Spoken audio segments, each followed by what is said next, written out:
Dear student, आज हम लोग इलेक्ट्रोस्टैटिक्स का पहला पार्ट पढ़ेंगे जिसमें इलेक्ट्रिक चार्जेस एंड फील्ड्स। तो आज हम लोग इलेक्ट्रिक चार्जेस स्टार्ट कर रहे हैं। सबसे पहले इलेक्ट्रोस्टैटिक्स वर्ड को समझिए। इलेक्ट्रोस्टैटिक्स ये फिजिक्स का ऐसा ब्रांच है जिसमें स्टेशनरी चार्जेस के बारे में स्टडी करते हैं। तो सिंपली इसको हम लोग ऐसे कह सकते हैं, it is the branch of physics which deals with the study of charges at rest. तो चार्ज जब रेस्ट पे रहता है तो जैसे दो चार्ज है, दोनों पॉजिटिव चार्ज है, तो इन दोनों के बीच में इलेक्ट्रोस्टैटिक रिपल्सन होगा। एक पॉजिटिव और एक नेगेटिव है तो इलेक्ट्रोस्टैटिक अट्रैक्शन। तो यहां पर अट्रैक्शन रिपल्सन को इंटरैक्शन और इसको मेजर करेगा फोर्स। अब एक पॉजिटिव चार्ज नेगेटिव चार्ज के ऊपर फोर्स एक्सर्ट कर रहा है, तो जितने स्पेस तक फोर्स एक्सर्ट करता है उसको हम लोग फील्ड कहते हैं। यदि नेगेटिव चार्ज को हम थोड़ी दूर पे प्लेस कर दें तो एक एडिशनल अमाउंट ऑफ वर्क करते हैं जिसको हम लोग पोटेंशियल कहेंगे। इसका मतलब it is the branch of physics which deals with the study of forces, fields and potentials arising from the static charge। अब यहां पर चार्ज के इंटरैक्शन को मेजर करेंगे एक फोर्स से। तो हम लोग बेसिकली 4 फोर्सेस के बारे में जानते हैं। पहला ग्रेविटेशनल फोर्स, दूसरा इलेक्ट्रोमैग्नेटिक फोर्स, तीसरा वीक फोर्स और फोर्थ वन न्यूक्लियर फोर्स। तो हम फोर्स से स्टार्ट करते हैं। Nuclear force between the nucleons, neutron neutron, proton proton, proton neutron. It is independent of charge. तो nuclear force independent of charge होता है, इसलिए न्यूक्लियर फोर्स एग्जिस्ट नहीं करेगा। Weak force neutron to proton, proton to neutron के formation में use करते हैं, तो वो भी एक्ट नहीं करेगा। इलेक्ट्रोमैग्नेटिक फोर्स तो मैग्नेटिक टर्म है, तो चार्ज जब मोशन में होगा तो मैग्नेटिक होगा।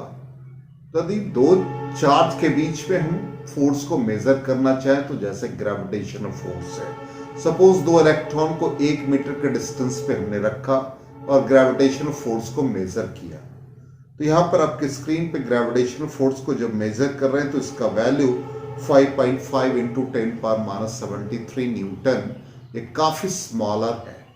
इसका मतलब दो चार्ज के बीच में इंटरैक्शन को ग्रेविटेशनल फोर्स मेजर नहीं कर सकता। इसलिए यहां पे इसको मेजर करने के लिए एक नया फोर्स जिसको हम लोग इलेक्ट्रिक फोर्स कहते हैं। तो यहां पर जो इलेक्ट्रिक फोर्स मेजर करेंगे तो ये इलेक्ट्रिक फोर्स के लिए कांस्टेंट के, जिसका वैल्यू हम लोग आगे पढ़ेंगे, 9 into 10⁹ charge of electron by R square. इसका मतलब यहां पर फंडामेंटल क्वांटिटी जो इलेक्ट्रिक फोर्स के लिए रिस्पॉन्सिबल हुआ, इसको हम लोग चार्ज कहेंगे। It means charge plays the same role in electrostatic as is played by mass in gravitational force. तो ग्रेविटेशनल फोर्स में जो मास का एक्टिंग था वही एक्टिंग यहां पे चार्ज का होगा इलेक्ट्रिक फोर्स मेजर करने के लिए। तो यहां पर हम लोग पूरे इलेक्ट्रोस्टैटिक्स में इलेक्ट्रिक फोर्स, फील्ड्स और पोटेंशियल के बारे में जानेंगे। अब यहां पर चार्ज एक ऐसा प्रॉपर्टी है किसी मैटर का जिससे आप इलेक्ट्रिक और मैग्नेटिक फोर्स को या फील्ड को एक्सपीरियंस करते हैं, प्रोड्यूस करते हैं। तो दो चार्ज है, तो दोनों चार्ज के बीच के इंटरैक्शन को मेजर करेंगे। यदि एक चार्ज दूसरे चार्ज के ऊपर फोर्स लगा रहा है उसको मेजर करेंगे। तो हमने कहा कि फोर्सेस, फील्ड्स, तो ये इलेक्ट्रिक फोर्स जब स्टेशनरी होगा। अब एक चार्ज मोशन में आ जाए, दूसरा चार्ज मोशन में है, एक चार्ज का दूसरे चार्ज के रिस्पेक्ट में हम फोर्स निकाल रहे हैं, तो ये मैग्नेटिक फोर्स होगा। इसका मतलब इलेक्ट्रिक और मैग्नेटिक दोनों की बात जब करेंगे, इसका मतलब किसी भी चार्ज की बात कर रहे हैं, इसका मतलब वो फंडामेंटल प्रॉपर्टी है मैटर का जिससे आप इलेक्ट्रिक फील्ड और मैग्नेटिक फील्ड को प्रोड्यूस करते हैं। तो सिंपली हम लोग ये चीज जान रहे हैं कि जब चार्ज स्टेशनरी होगा तो इलेक्ट्रिक फोर्स होगा, चार्ज जब मोशन में होगा तो मैग्नेटिक होगा। अब यहां पर चार्ज का हिस्ट्री क्या है, हिस्टोरिकल व्यू। तो around 600 BC before Christ, Thales एक ग्रीक फिलोसफर जो ग्रीक में एक प्लेस है माइलेटस, वहां से बिलोंग करता था, उसने रब किया कि एक अंबर जो कि येलो रेसाइनस सब्सटेंस है, अंबर रेसाइनस सब्सटेंस जो बाल्टिक सी में मिलता है, इसको रब किया वुलन क्लॉथ से। तो उसने ऑब्जर्व किया कि अंबर के ऊपर एक अट्रैक्टिंग प्रॉपर्टी डेवलप कर गया। उस अंबर को straw, dust particle, light feathers के पास ले गए तो उसमें एक अट्रैक्टिंग प्रॉपर्टी डेवलप कर गया। उसी तरह से सिल्क क्लॉथ और ग्लास रॉड को रब किया तो ग्लास रॉड पर भी एक अट्रैक्टिंग प्रॉपर्टी डेवलप कर गया। फिर रिसेंटली हम लोगों ने ऑब्जर्व किया कि कॉम को ड्राई हेयर के साथ रब करते हैं तो कॉम के ऊपर भी अट्रैक्टिंग प्रॉपर्टी डेवलप हो गया। इसका मतलब अंबर, ग्लास रॉड और कॉम इलेक्ट्रीफाई हो गए। अब इस पर जो इलेक्ट्रिफिकेशन हुआ, ये जो वर्ड इलेक्ट्रीफाई और इलेक्ट्रिसिटी, ये डेराइव हुआ इलेक्ट्रॉन, जो कि ग्रीक नेम है अंबर का। इसलिए हम लोग एंशिएंट नेम यदि चार्ज की बात करते हैं तो दो होता है, एक को रेसाइनस कहते हैं, दूसरे को विट्रस कहते हैं। तो रेसाइनस नेगेटिव चार्ज के लिए, विट्रस पॉजिटिव चार्ज के लिए। तो रेसाइनस और विट्रस एंशिएंट नेम हुआ नेगेटिव और पॉजिटिव चार्ज, जिसको विलियम गिलबर्ट ने डेवलप किया, और नेगेटिव पॉजिटिव चार्ज को बेंजामिन फ्रैंकलिन ने डेवलप किया। तो यह हिस्ट्री था। अब मैकेनिज्म क्या है इलेक्ट्रिफिकेशन का? तो जब भी दो सब्सटेंस को हम लोग रब करते हैं तो इलेक्ट्रॉन का ट्रांसफर एक सब्सटेंस से दूसरे सब्सटेंस में होता है। अब एक सब्सटेंस से दूसरे सब्सटेंस में जब इलेक्ट्रॉन का ट्रांसफर होता है तो उसका कोई मैकेनिज्म होगा।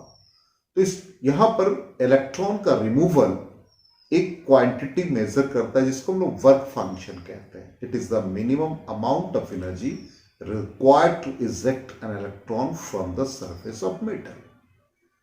तो electron volt, mega electron volt work function का यूनिट है। सपोज 5 मेगा इलेक्ट्रॉन वोल्ट चाहिए हमें किसी इलेक्ट्रॉन को इजेक्ट कराने के लिए, रिमूव कराने के लिए मेटल सरफेस से। तो यदि हम 4.9 मेगा इलेक्ट्रॉन वोल्ट एनर्जी देंगे तो इलेक्ट्रॉन रिमूव नहीं होगा। तो मिनिमम 5 मेगा इलेक्ट्रॉन वोल्ट, इसका मतलब 5, 5.1, 6, 9 कुछ भी आप प्रोवाइड करें तो इलेक्ट्रॉन का रिमूवल होगा। अब एक सब्सटेंस जिसका मान एक सब्सटेंस ए से रिप्रेजेंट कर रहे हैं, बी को अनदर सब्सटेंस को बी से, और वर्क फंक्शन को 5 से रिप्रेजेंट करते हैं। तो suppose 5a less than 5b, work function a का लेसर है b से, तो इलेक्ट्रॉन का ट्रांसफर a से b में होगा। अब a ने इलेक्ट्रॉन लूज किया तो इस पर पॉजिटिव चार्ज हो जाएंगे, और b ने गेन किया तो नेगेटिव चार्ज हो जाएगा। इसलिए कॉम और ड्राई हेयर को जब रब करते हैं तो वहां पे ड्राई हेयर लूजली बाउंडेड, चूंकि ड्राई हेयर अपने शेप को एक्वायर कर लेता है, कॉम के स्पाइक्स हार्डर होते हैं और वो उसका वर्क फंक्शन ज्यादा है। तो उस कंडीशन में जब कॉम और ड्राई हेयर को रब करेंगे तो ड्राई हेयर से इलेक्ट्रॉन का ट्रांसफर कॉम में होगा, dry hair becomes positively charge और कॉम नेगेटिवली चार्ज है। अब कॉम नेगेटिवली चार्ज है तो ऑब्वियसली इसके स्पाइक्स पर नेगेटिव चार्जेस का फॉर्मेशन हो गया।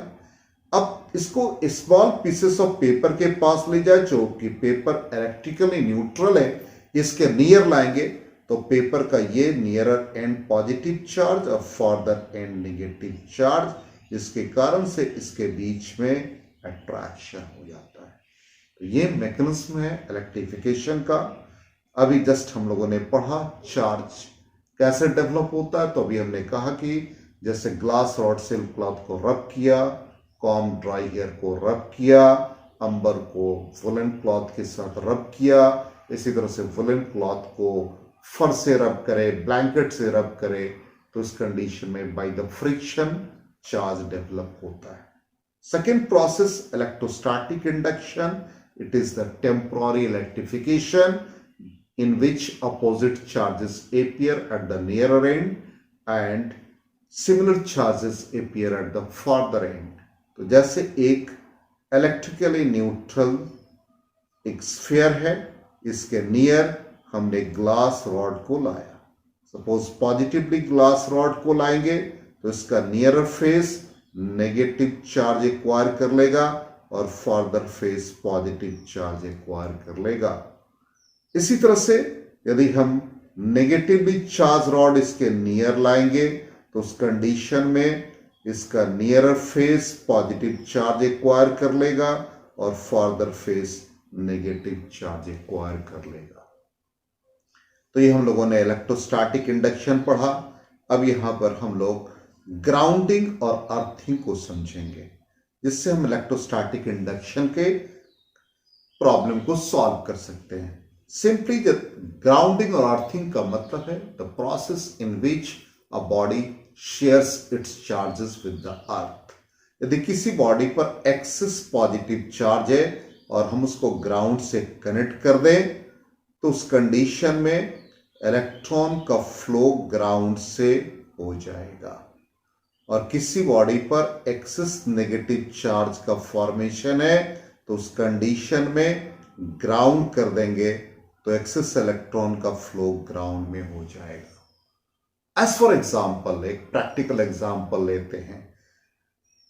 House number A, house number B. Electricity department ने 240 वोल्ट सप्लाई दिया। हाउस नंबर ए के यहां सपोज 280 वोल्ट सप्लाई आ रहा, हाउस नंबर बी 180 वोल्ट। अब इसको ग्राउंड कर दिया, ए को ग्राउंड कर दिया, बी को भी ग्राउंड कर दिया प्रॉपरली। तो 280 वोल्ट हाउस नंबर ए, इसका मतलब 40 वोल्ट एक्सेस से तो ग्राउंड में फ्लो कर जाएगा और 180 वोल्ट ग्राउंड, मतलब अर्थिंग, यदि हम अर्थिंग प्रॉपर कर ले उसकी बात कर रहे हैं। और ग्राउंड इससे कनेक्ट किया तो यहां पर इसका डेफिशिएंसी 60 वोल्ट का है तो ये ग्राउंड से मिल जाएगा, जिससे कि ये एक्सेस पॉजिटिव और नेगेटिव चार्ज का शेयर अर्थ के साथ करेगा। इसी प्रोसेस को हम लोग ग्राउंडिंग कहते हैं। अब आ जाए, जैसे ये हमारा एक क्वेश्चन है कि कैसे आप अनचार्ज मेटल स्फीयर को बिना टच किए हुए चार्ज करेंगे।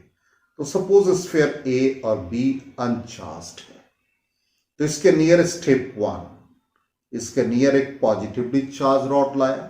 जैसे ही नियरर एंड ए का इसके नियर, इसको टच नहीं कराना है तो इसका नेगेटिव चार्ज एक्वायर करेगा और बी के फार्दर एंड पर पॉजिटिव चार्ज। स्टेप 2, इस चार्ज रॉड को हम लोग होल्ड करके रखेंगे और इस दोनों को स्लाइटली सेपरेट कर देंगे, ए को और बी को। स्टेप 3, इस चार्ज रॉड को रिमूव कर देंगे तो इसके ऊपर जो चार्जेस है वो रीअरेंज करने लगेगा।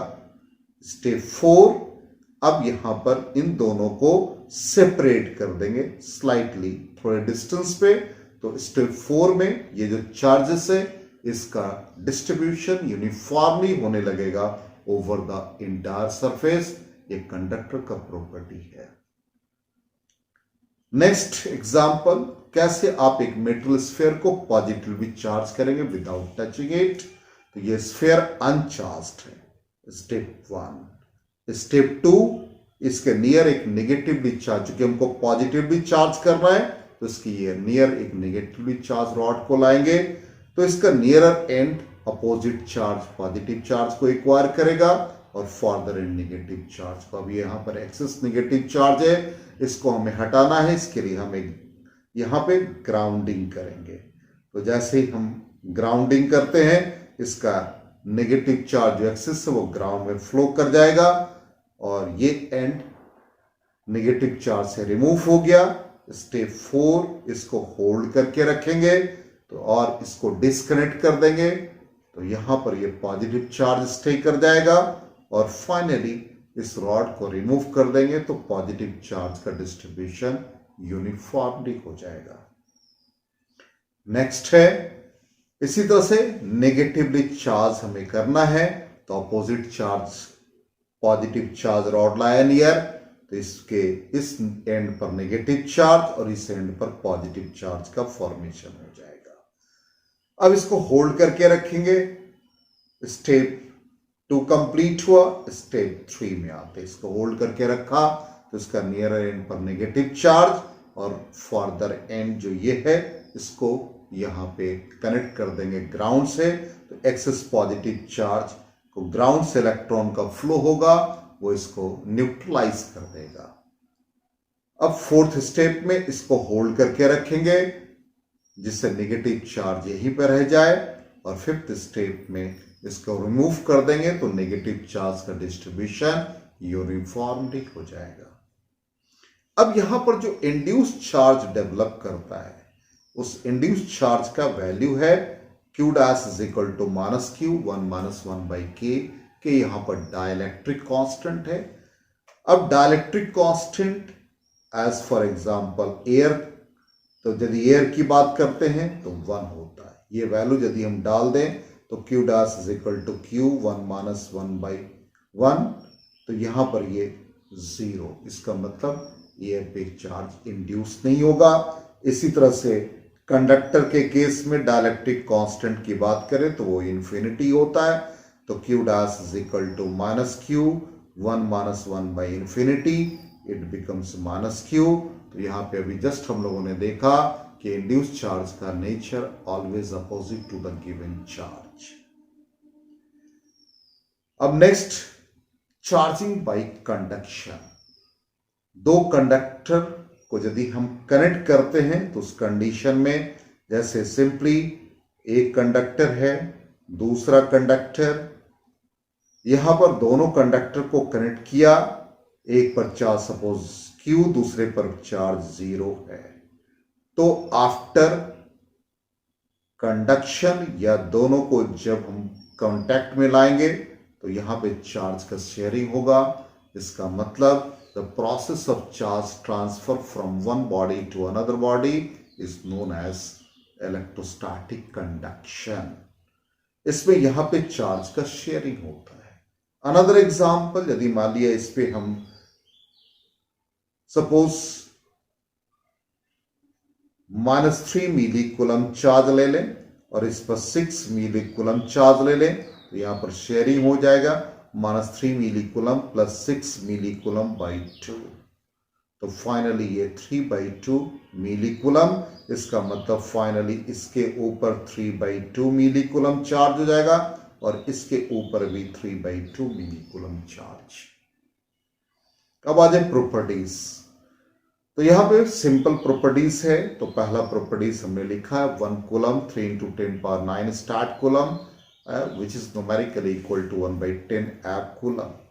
अब यहां पर कूलम हम लोग SI सिस्टम में या MK सिस्टम में लिखते हैं। सीजीएस यूनिट यहां पर 2 होते हैं, एक जब हम लोग इसको इलेक्ट्रोस्टैटिक यूनिट के फॉर्म में और दूसरा इलेक्ट्रोमैग्नेटिक यूनिट। इलेक्ट्रोस्टैटिक यूनिट को स्टार्ट कूलम और फ्रैंकलिन भी कहते हैं, इलेक्ट्रोमैग्नेटिक कूलम को एब कूलम कहते हैं।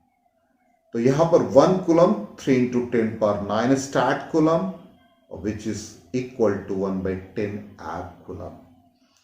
लार्जेस्ट यूनिट चार्ज का फैराडे होता है। 1 फैराडे हम लोग जानते हैं 96,500 कूलम। स्मॉलेस्ट यूनिट फ्रैंकलिन और स्टार्ट कूलम। तो चार्ज का हम लोगों ने यूनिट देखा। नेक्स्ट है चार्ज इज ट्रांसफरेबल। जस्ट अभी हम लोगों ने पढ़ा कि एक चार्ज बॉडी है और दूसरा अनचार्ज्ड है, दोनों को यदि हम कनेक्ट कर दे थ्रू द कनेक्टिंग वायर तो चार्ज का ट्रांसफर होगा। सपोज इस पर चार्ज Q है और इस पर सपोज Q/2 है, तो शेयरिंग ऑफ चार्जेस, इस कंडीशन में इसका रिजल्ट आ जाएगा 3Q/4। इसका मतलब फाइनली इसको 3Q/4 और इसको भी 3Q/4 चार्ज मिलेगा। Next properties, charge is always associated with mass. इसका मतलब है कि चार्ज कभी भी मास के बिना एग्जिस्ट नहीं करता, लेकिन मास चार्ज के बिना एग्जिस्ट करता है। As for example photon, neutrino. Next, charge is conserve. Conserve का मीनिंग ही होता है does not change with time. In an isolated system, total charge does not change with time. That is, charge can neither be created nor be destroyed. इसका मतलब यदि कोई भी दो सब्सटेंस के रब कर दें। जैसे एक एग्जाम्पल हमने यहां पर लिया है कि ग्लास रॉड और सिल्क क्लॉथ इनिशियली दोनों अनचार्ज्ड है तो नेट चार्ज 0। जब उसको रब किया हमने तो एक पर पॉजिटिव चार्ज दूसरे पर नेगेटिव चार्ज का फॉर्मेशन आया, तो इक्वली पॉजिटिव और नेगेटिव चार्जेस अपीयर हुए तो नेट चार्ज 0 हो गया। इसका मतलब बिफोर रबिंग ग्लास और सिल्क रॉड पर दोनों पर चार्ज 0, आफ्टर रबिंग दोनों पर चार्ज 0, इसलिए initial charge is equal to final charge. यहां पे चार्ज कंजर्व हो गए। अब यहां पर ये एक इक्वेशन के फॉर्म में भी देखें तो यहां पर भी रिएक्टेंट का टोटल चार्ज 6 इलेक्ट्रॉन और प्रोडक्ट का भी चार्ज 6 इलेक्ट्रॉन। यूरेनियम का यहां पर देखें रिएक्टेंट का 6 इलेक्ट्रॉन, थोरियम और रेडियम का भी देखें 6 इलेक्ट्रॉन, तो यहां भी चार्ज कंजर्व हो गए। इसका नेक्स्ट एग्जांपल है पेयर प्रोडक्शन। पेयर प्रोडक्शन एक ऐसा प्रोसेस है जिसमें highly energetic gamma ray photon interact होता है हेवी न्यूक्लियस से, तो पेयर ऑफ पार्टिकल्स इलेक्ट्रॉन और पॉजिट्रॉन का फॉर्मेशन होता है। गामा इलेक्ट्रिकली न्यूट्रल, इसलिए चार्ज इस पर 0, और यहां पर पॉजिट्रॉन और इलेक्ट्रॉन दोनों का सम करेंगे तो इस पर भी चार्ज 0, यहां भी चार्ज कंजर्व हुआ। Next example annihilation. इस प्रोसेस में पार्टिकल और एंटी पार्टिकल दोनों कंबाइन करते हैं और एनर्जी रिलीज करते हैं अदर पार्टिकल को in the form of photon. तो फोटोन इलेक्ट्रिकली न्यूट्रल, तो ये पार्टिकल और एंटी पार्टिकल पॉजिट्रॉन और इलेक्ट्रॉन है, इनका सम करेंगे तो यहां पर 0 इलेक्ट्रॉन, इसका भी सम करेंगे तो 0, इसका मतलब यहां पर भी चार्ज कंजर्व हो गया। अब नेक्स्ट प्रॉपर्टीज है चार्जेस में बी एडेड अलजेब्रिकली, और इसी को हम लोग एडिटिविटी ऑफ चार्ज कहते हैं। सपोज एक सिस्टम है, इस सिस्टम में Q1 पॉजिटिव चार्ज है, Q2 नेगेटिव चार्ज है, Q3 नेगेटिव चार्ज है, Q4 पॉजिटिव चार्ज है, तो नेट चार्ज हम सम करेंगे तो Q1 minus Q2 minus Q3 plus Q4, तो नेट चार्ज यहां पर अलजेब्रिकली ऐड हो जाएगा। Next properties, charge is quantized. Quantized का मतलब क्वांटा आप लोगों ने पढ़ा in the form of packets of energy. तो चार्ज जब इलेक्ट्रॉन पे जो चार्ज होता है इसको डेवलप किया मिलिकन्स ने, जो कि मिलिकन्स ऑयल ड्रॉप एक्सपेरिमेंट कहलाता है। इसने कहा कि स्मॉलेस्ट चार्ज जो नेचर में एग्जिस्ट करता है चार्ज ऑफ इलेक्ट्रॉन होता है, और चार्ज ऑफ इलेक्ट्रॉन को हम लोग एलिमेंट्री यूनिट माने, that is quant of charge, और इट इज डिनोटेड बाई, इसका मतलब the charge on any body will be some integral multiple of electronic charge. इसका मतलब एक बॉडी से दूसरे बॉडी में जब भी चार्ज का ट्रांसफर होगा, एक इलेक्ट्रॉन, 2 इलेक्ट्रॉन इसके फॉर्म में, इंटीजर के फॉर्म में होंगे।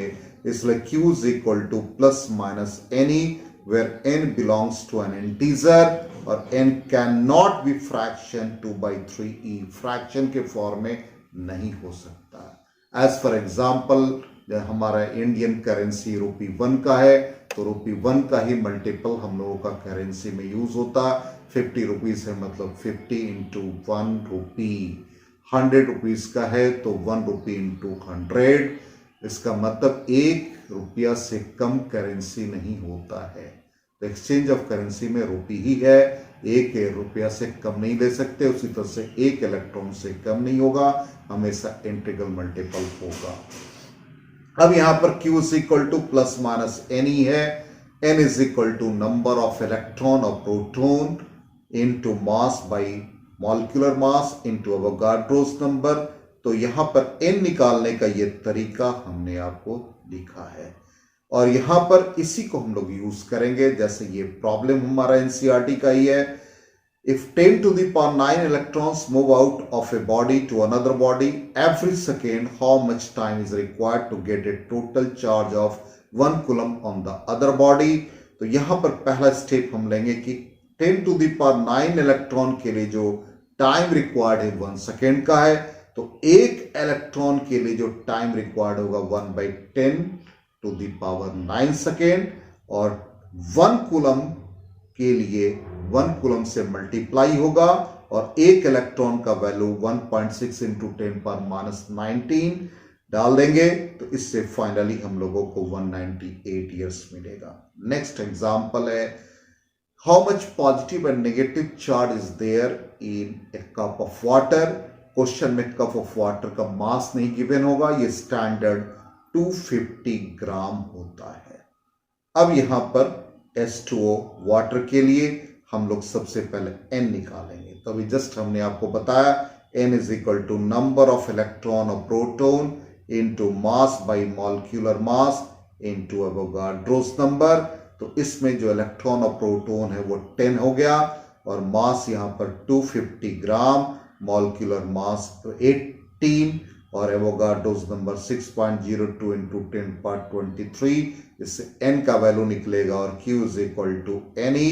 n का वैल्यू यहां से हम सब्स्टिट्यूट कर देंगे और ये 1.6 इंटू 10⁻19, 1.34 इंटू 10⁻7 कूलम इतना चार्ज डेवलप कर जाएगा। तो हम लोगों ने यहाँ पे चार्ज, उसके प्रॉपर्टीज, इन सब के बारे में स्टडी किया। Thank you very much and good bye.